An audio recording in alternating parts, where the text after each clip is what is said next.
Hello everyone, कसे आहात? मजेत ना? खमंग नगरीमध्ये आपलं स्वागत आहे. तर आता थोडासा उन्हाळा प्लस पाऊस चालू झाला आहे. धड उन्हाळा पण नाही, धड पावसाळा पण नाही. तर असं काही खावंसं वाटत नाही माणसाला.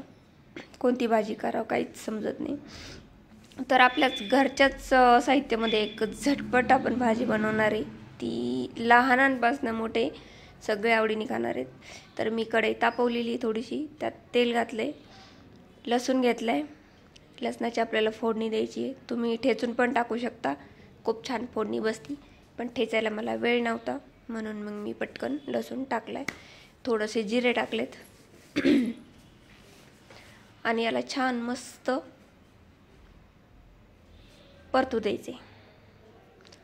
छान मस्त ब्राऊन परतल्यानंतर थोडा कढीपत्ता टाकायचा.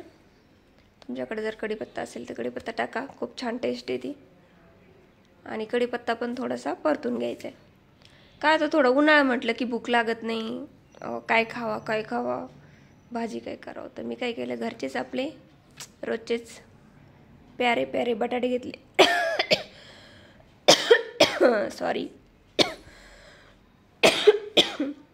भाजी केलेली आहे, ठसका येतो थोडासा. छान मस्त गोल शेपमध्ये मी बटाटे चिरून घेतले. तुम्ही कोणता पण शेप देऊ शकता आपल्या आवडीप्रमाणे. तुम्ही असा गोल शेपमध्ये सगळे बटाटे असे पातळ स्लाइस करून घेतले आणि कढईमध्ये टाकलेले आहेत. अगोदर आपलं लसूण आणि ते छान मस्त परतलेलं आहे, फोडणी छान बसलेली. नंतर बटाटे टाकायचे आणि बटाटे लवकर परतण्यासाठी म्हणजे लवकर शिजण्यासाठी थोडंसं मीठ घातले. मीठ लवकर घातल्याने काय होतं, बटाटे पटकन शिजतात. थोडीशी हळद टाकायची. एकदम सोप्या पद्धतीने साधी सिंपल रेसिपी आहे. जास्त काही असं बाहेरून आणण्याची गरज नाही की स्पायसी बनल, त्रास होईल, असं काही नाही आहे. एकदम सिंपल. आपण मुलांच्या डब्याला जशी बटाट्याची भाजी करतो ना, सेम तशीची, फक्त थोडंसं वेगळं डोकं लावलं मी. असं थोडंसं स्लाइस वेगळं. मुलांना कसं थोडंसं वेगवेगळं लागतं. तेच बटाटे आपण असं लगेच कर कापायला गेलो कसं सेम तसेच दरवेळेस सारखे नाही का, चौकोनी वगैरे असे बारीक तुकडे करून. तर आज थोडंसं वेगळं केलं, मुलांना पण खूप आवडलं. आता थोडंसं झाकण ठेवून काय करायचं, याला आराम करू द्यायचं आहे. थोडा आराम केल्यानंतर परत पलटवायचे. मी मध्ये थोडं त्याला डोकायचं आहे. नाही डोकलं तर तो रुसोल बटाटा.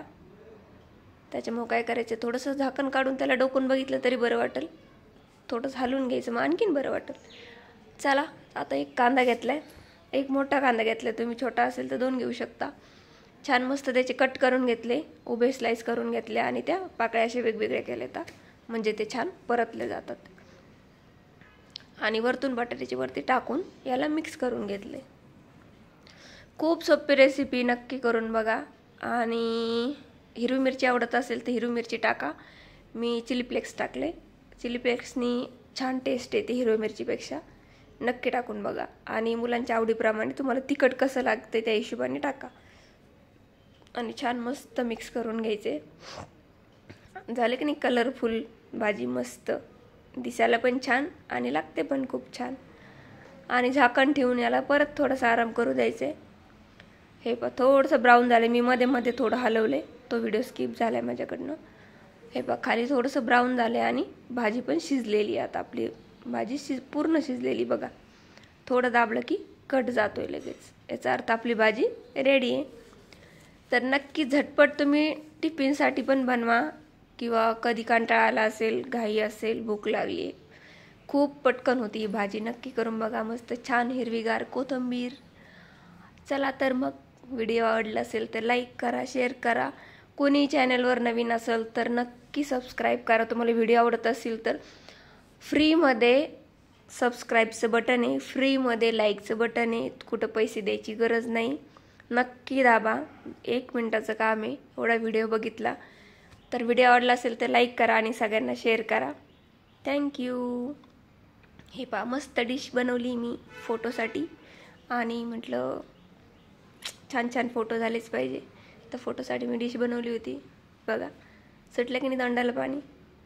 आहे की नाही मस्त भाजी. चला तर मग, आवडलं असेल तर लाईक करा आणि मुलांना टिफिनला नक्की बनवून द्या. बाय.